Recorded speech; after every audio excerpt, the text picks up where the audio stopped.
It's time to get educated on the craziness impacting K-12 classrooms and college campuses around the world. This is the Dr. Duke Show.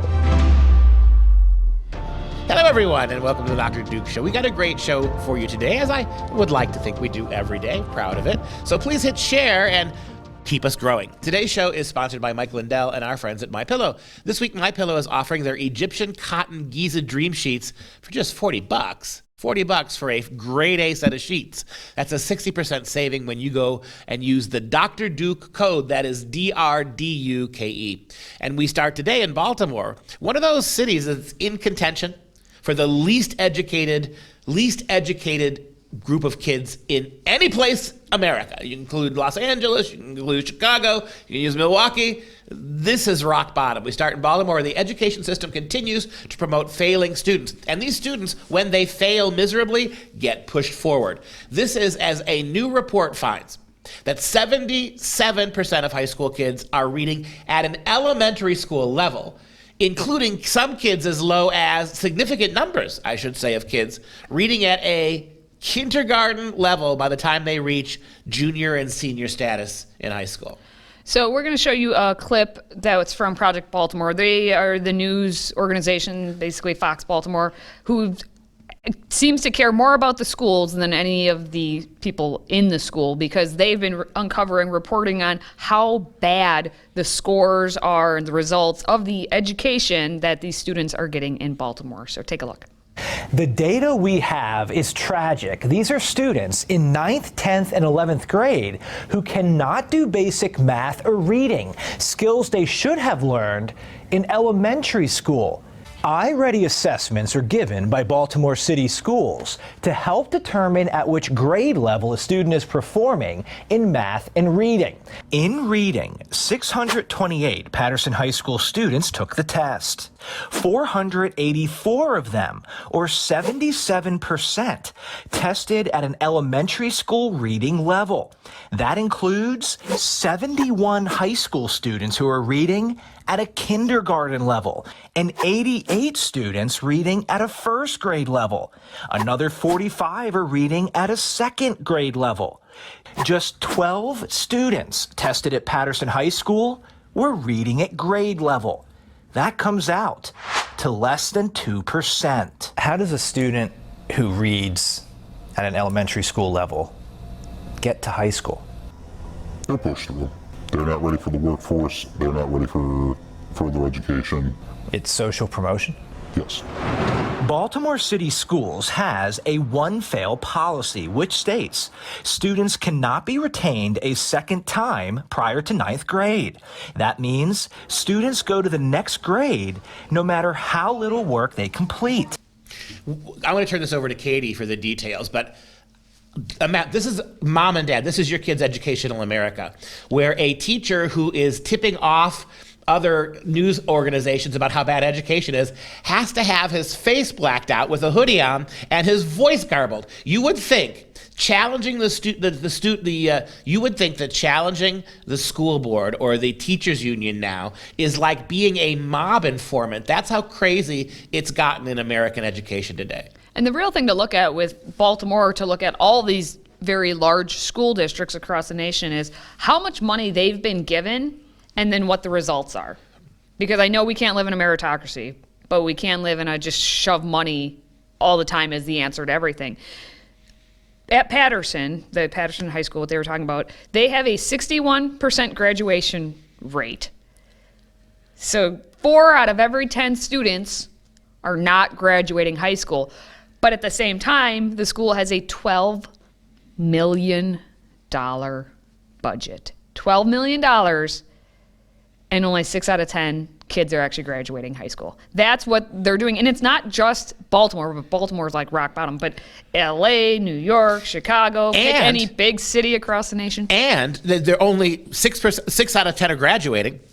Of that 6 out of 10, most of them are school lengths behind, right? Many of those ones that are graduating, and some of them going to college, are reading back at elementary school levels. And when you're talking about 77% overall are reading at an elementary level. And you saw the stats in there, but I'm going to give it again because it's just mind-boggling. In reading, 628 Patterson High School students took the test, the iReady test. 628. Of those, 484, the 77%, were at an elementary reading level. 71 students, 71. And, you know, if you're from a small town somewhere, that might be your entire graduating class. 71 students read at a kindergarten level. In kindergarten, you're using like one-syllable words. So if you have a double-syllable word there, no wonder the kid can't read. 88 students were at a first grade level. Okay, so now you're working in the one to two syllable. Cat, can, go. And then another 45 are at a second grade level. When you have just 12, 1 dozen students are at the grade level. They're not like above grade level. 12 of them just made it out of 628 students. $12 million. And it's even worse than this. This revelation comes at the same time that Maryland Public Policy Institute released a report showing that Maryland taxpayers are paying millions of dollars for ghost students, those who don't attend school. So we know, we've been talking about this for a lot. The public schools often from state to state, they get paid based on how many butts are in the seats. If butts aren't in seats, they shouldn't get paid. Well, Maryland, who's not Baltimore, is not even bothering to educate the kids who are there, are actually claiming kids who never showed up. Seriously. Here's what they say. That Maryland taxpayers are paying millions for ghost students, those who don't attend. Quote, the endemic enrollment fraud in Baltimore schools is a crime, not only against Maryland taxpayers, who pay 70% of the city's education costs, but against the children these schools are meant to serve. That's Sean Kennedy, a visiting fellow with MPPI, who told that to the reporters. Fraudulent listing non-existent students. Fraudulently listing non-existent students is bad enough. But the school system has demonstrated cruel indifference towards those who are chronically truant or flat out missing, many of whom are vulnerable and potentially at risk of neglect, abuse, and are being denied an education. This is outstanding, right? That for that 40% of kids who don't graduate, they're somewhere off the grid. I mean, they're in underwater negative education territory, while your juniors and seniors are reading about the same level as elementary schools. But as Katie pointed out, the one thing is not changing. All the money that is sent to those schools, all those teachers getting paid, all those unions being comped, all that still goes on despite the disaster. Are you a fan of the show? Consider joining the Patriot Club. Your tax-deductible donation of $99 a year keeps us going. Simply visit patriotclub.us. That's patriotclub.us to pledge your support and receive our signature tumbler as a token of our appreciation. We've got much more to come. Stay with us.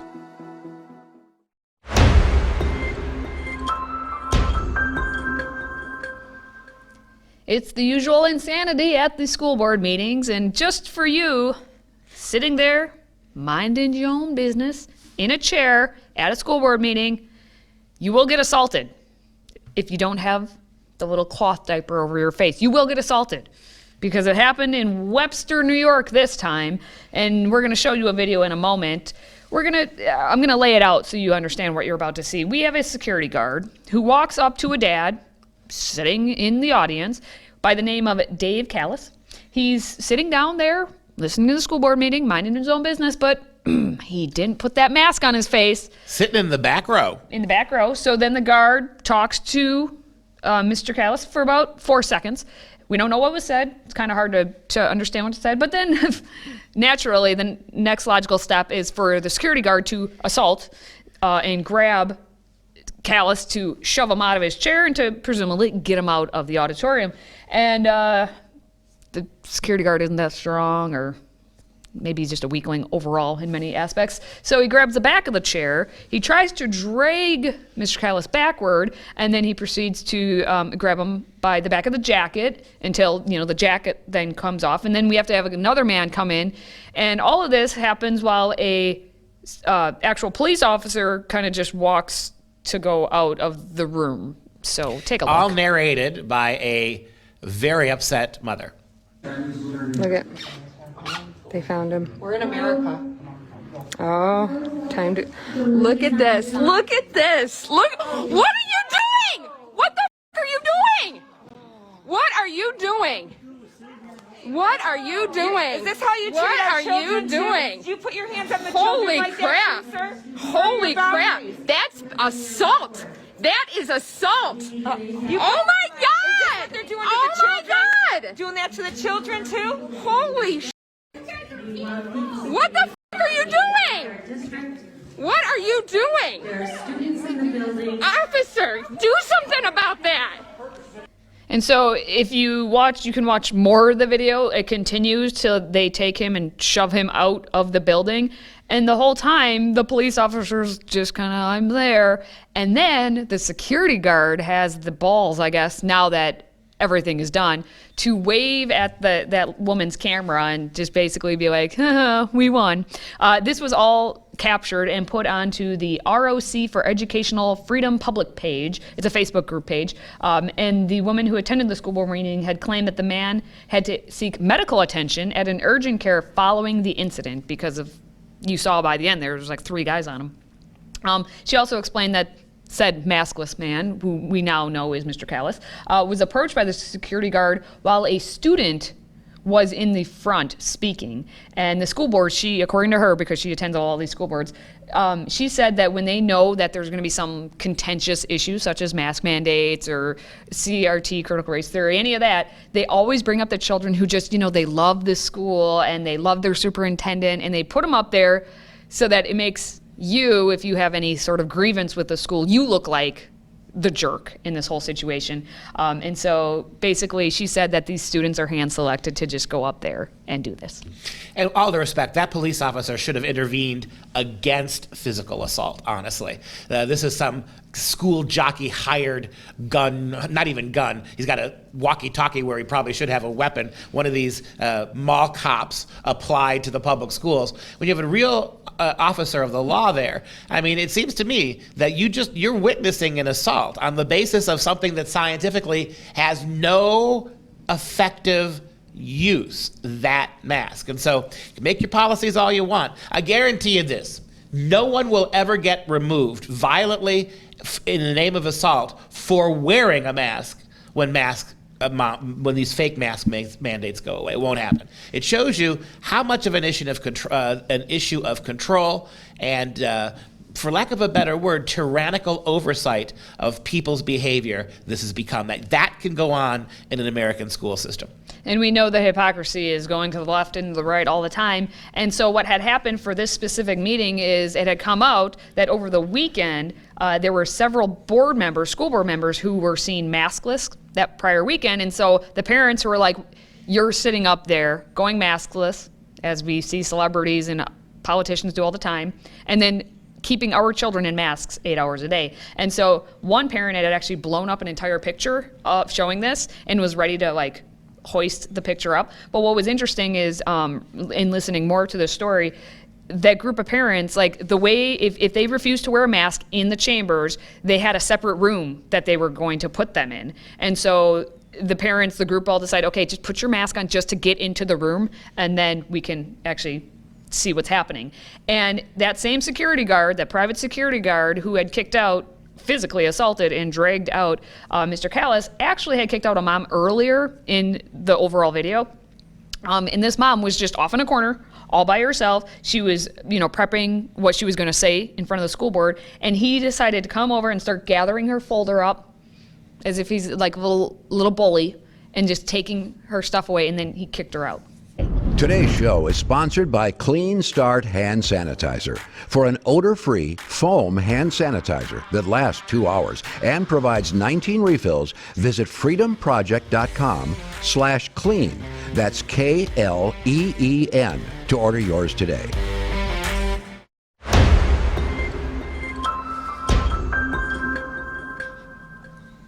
This next story it's just a duh story. That's what I'm calling these stories at this point. Well, duh. You knew that was going to happen. Because arguably the best novel that depicts the dangers of totalitarianism, it has to be censored. Duh. Staff at the University of Northampton have issued a trigger warning. Trigger warning. Look out for George Orwell's 1984 on the simple grounds that it contains explicit material, they're saying, which some students may find offensive and upsetting. And this obviously is happening in the UK, where George Orwell is from. And so in his home country, home nation, he must, I guess his adopted home nation anyway. If you look at the history of George Orwell, you'll know. But the Daily Mail reported how they're at this University of Northampton. They're so triggered, the students are, that they can't even have 1984, I think it's the best novel depicting totalitarianism and the warnings against it, the dangers of it. It's just happening in real life there. Well, what's because really this scary, is what it doesn't just are. predict tyranny. It predicts this very specific kind of tyranny we're living through now. It's as if Orwell was writing a manual for what's happening today between COVID and all the garbage going on in the schools and all the ways that the so-called free governments are behaving. It hits the perfect note. And of course, that's what bothers them. And I want your mom and dad to think about this. You're living in, if you got your kids in public schools, we're living in a society now where oral sex between boys and men in elementary and middle school books is accepted. Drag queen hour for 5-year-olds is perfectly normal. Having books about rape and incest and graphic sex in your 12th and 11th for your 12 and 11 and 13-year-old kids. That's all fine.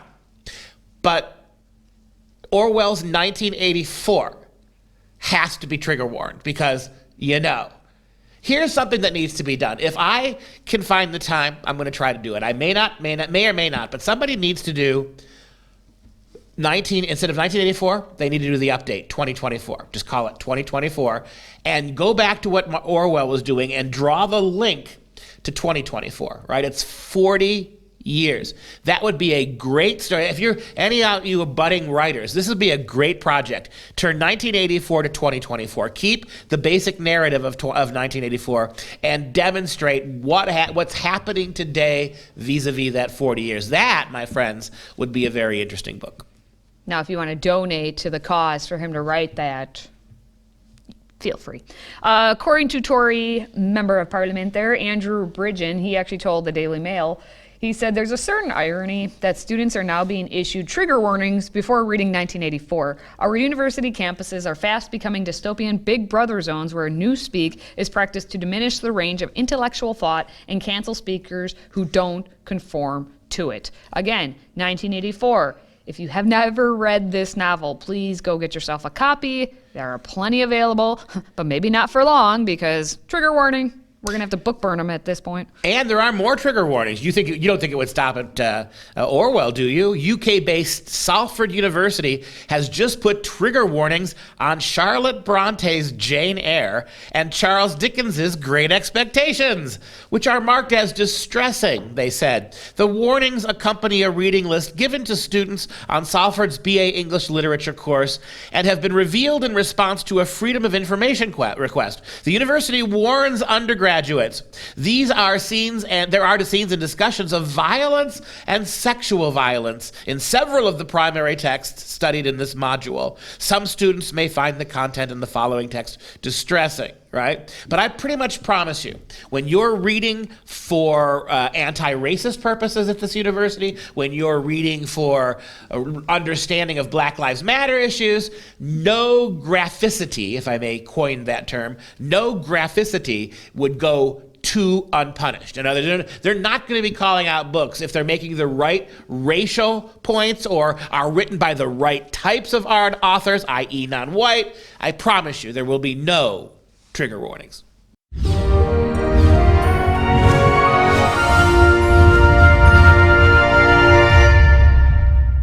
It's time now for some real education. All week we've been showcasing our Heroes of the West series.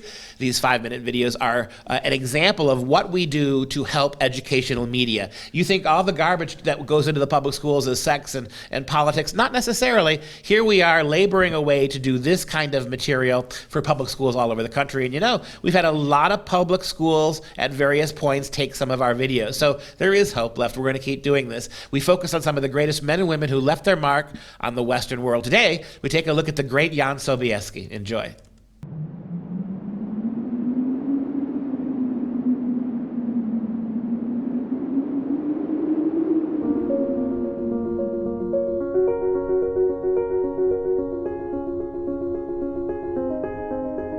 From the moment of his birth, the life of Jan III Sobieski was charmed with signs and portents suggesting a high and noble calling. But no one could have anticipated that Sobieski would one day save European civilization from a dangerous and implacable threat. Born in 1629 to a noble family in Olesko, Poland, Sobieski's intellectual curiosity about the world was insatiable. He took to heart his father's words that it's better to be poor and educated rather than rich and a fool. Sobieski attended Novodorsky College before studying philosophy in university. Upon completing his course of study in 1646, Sobieski spent 2 years touring Western Europe with his brother Marek. Along the way, he demonstrated a flair for languages, mastering French, German, Italian, and Latin, in addition to his native Polish. Before long, he would add Tatar and Turkish to his linguistic repertoire. But the youthful joys of study and travel came to an abrupt halt when Sobieski answered Poland's call to arms during the Cossack rebellion known as the Khmelnytsky Uprising. In 1655, Sobieski fought alongside the Swedes during the invasion of Poland before switching sides to defend his homeland a year later. Over the next decade, Sobieski became Grand Marshal and then leader of the Polish army. But in 1665, he made time to marry the love of his life, Marie Casimir Louise de Lagrange d'Arquien. Over the course of their marriage, Jan and Marie had 13 children, though only 4 survived into adulthood. With Marie's political connections and years of distinguishing himself in battle, Sobieski rose to the highest position possible in Polish society after King Michael died in November of 1673. Sobieski became King of Poland and Grand Duke of Lithuania in May of 1674. As king, Jan dedicated his time and resources to combating the Ottoman Turks, recognizing them as a threat not only to Poland, but to Europe itself. He made an alliance with Emperor Leopold I, the Holy Roman Emperor, signing a treaty in 1683 that united them against the powerful Turks. The treaty was pivotal, for it required each ally to ride to the aid of the other if either capital was beset by the Ottomans. In the summer of 1683, Vienna was under heavy siege from the Turks.